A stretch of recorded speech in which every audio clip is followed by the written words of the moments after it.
Welcome to Outliers, ladies and gentlemen. I'm your resident inspirer, Molly Hawkins, and today we are joined by Cindy Whitehead, lifelong Southern California girl, former pro skateboarder, and one of the only women ever to be featured riding vert in the centerfold of a skateboarding magazine.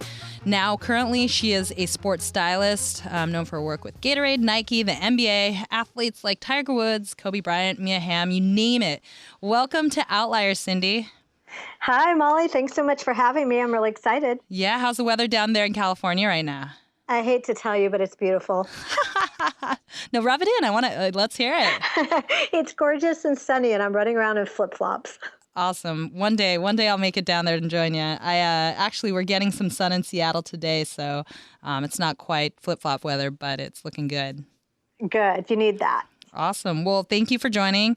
I have so many questions for you. Being a female in the action sports industry, of course, I want to know how you've created such a long, successful career for yourself. But really what I want to start with is going back to the beginning. How did you get into skateboarding?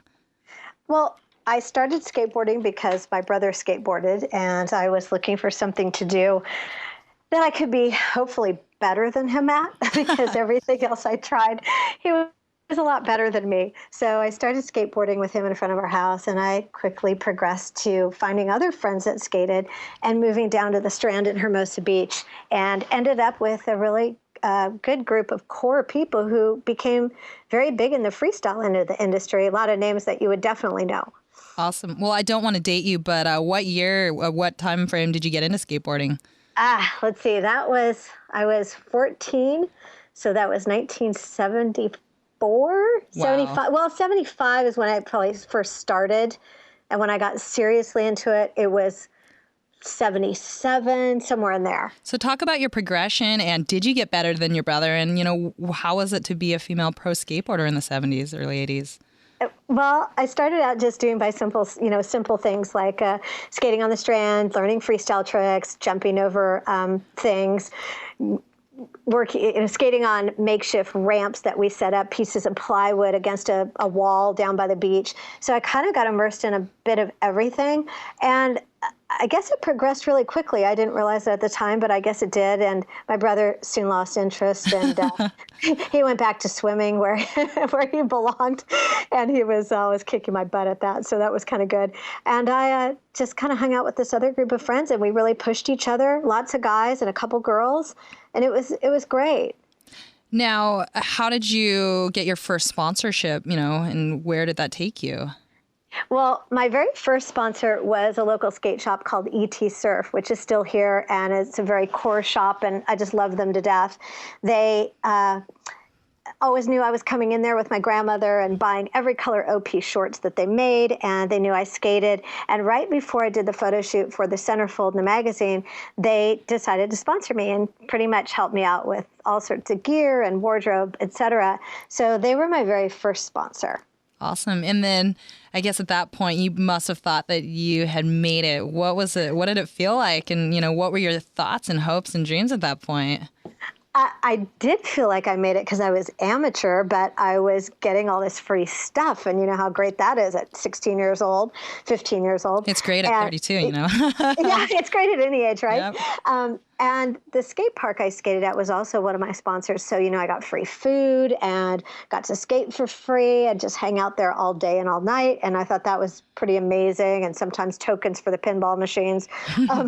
It's the little things. It still is the little things that kind of make me smile. So I thought it was pretty fabulous. And I think even now for younger kids, I think it's pretty great when they get their first sponsor, even if it's on Flow. I think that's pretty amazing. Mm-hmm. Gosh, that had to have been incredible. You were probably the coolest kid on the block. I think there was a lot of cool kids out here, but it definitely was a fun time for me. So over the next, decade or so, where did that take you? You were competing, I'd imagine. Were you traveling? How did you continue to progress as an athlete? Did you have a core group of guys that you were riding with? Well, like I said, I started out doing freestyle at the pier, and when they opened up Skateboard World near my house, I had a filmmaker who really wanted me to learn to skate vert because he wanted to do this movie, which never actually happened, but he's the one who got me to go to the skate park, introduced me to a female pro named Kathy Bomeisler, and kind of hooked me up with her for her to teach me the ropes of skating half pipes. She had just started getting into that as well, and she was awesome. She was the first woman that I had skated vert with, and was so supportive and so generous with her time and energy.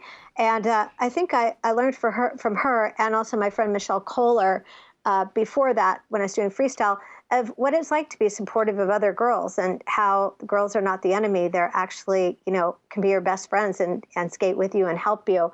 So that's kind of how I got into vert.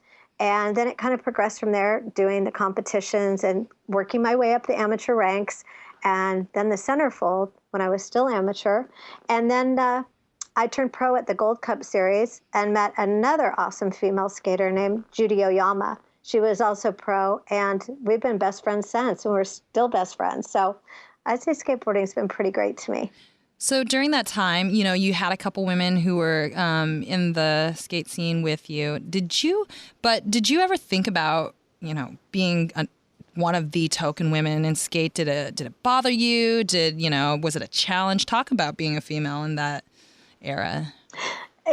Yes, it was different. I kind of grew up doing a lot of boys' sports and hanging out with my brother. I didn't have any sisters growing up in my household. So I was kind of used to being around boys, and I never really noticed too much that I was the only girl. I just assumed I was one of them, and I just kind of operated on that premise. And when there was another girl here and there, it was awesome too. But to me, it was just, we're all people and we all skated together. Mm-hmm. And I think the guys are still this way. If you give respect, you get respect, and you earn respect. Mm-hmm. Those are things that are very core in skateboarding and action sports. And so I just felt like if I held my own, I didn't ask for special favors, and just gave respect where it was due, then, we were all the same. And I still feel that way today.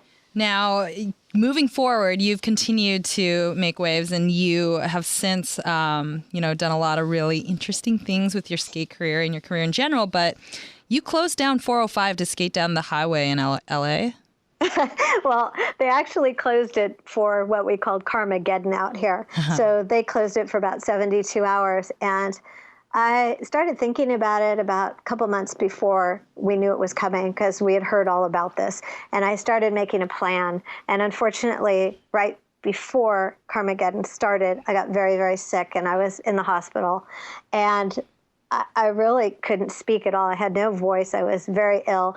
And my husband had been helping me with this plan of where we'd sneak onto the freeway, how we'd do it, the whole bit. And he's a photographer. So he was like, either rally and you do this, or you regret it forever. You got to suck it up. So I basically sucked it up with no voice and went out there and skated. And we got some good shots. It was a really fun day. For those not familiar with Carmageddon, what is it? Well, that's where they decided to shut the 405 freeway here in Los Angeles, one of the busiest thoroughfares, for 72 hours to demolish a bridge and then reconstruct a bridge. So they had a very short time frame in which to do all this. Well, one time was deconstructing, another time was building. So they've done it twice. And they warned people not to go on the freeway, not play on the freeway, not bike. Don't do anything on the freeway. Don't think it's fun. We will arrest you. And numerous people, I believe 7 or 8, were arrested that weekend. For some reason, I was the only one that escaped detection, and I was not arrested. Nice work. I can't wait to see those photos. I'll post them on the blog when we post this. Cool. So what's it like to have your accomplishments and your trailblazing in the Smithsonian Museum? It's pretty amazing. I still think some days it really hasn't hit me. Everybody there is so nice and so down to earth that it still hasn't hit me. It's been, what has it been, 7 months now? And I just know that I went there. I had a great time with all my friends in skateboarding.